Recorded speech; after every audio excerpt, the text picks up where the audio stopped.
If you're looking to create a pull request in GitHub, I've got you covered. I'm going to show you everything you need to know. So let's climb straight in. So to begin pulling your request, you're going to go over to the left-hand side. Let's go into Explore and let's find a repository.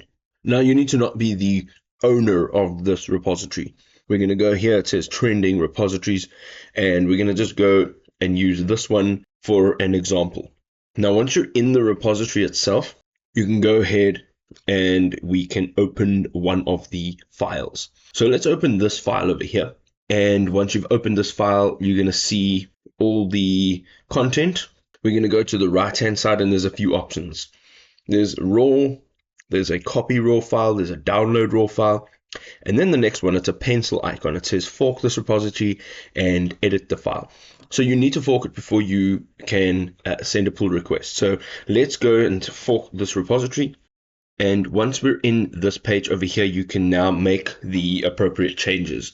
Okay, so let's go ahead. I'm just going to do a line break here and I'm just going to go hashtag subscribe. Awesome. Let's commit these changes on the right-hand side. And again, we're going to say propose changes. Now, once this window disappears, you will see right over here at the top of this page, you'll see create pull request. Okay, it says discuss and review the changes in this comparison with others. Let's create that pull request.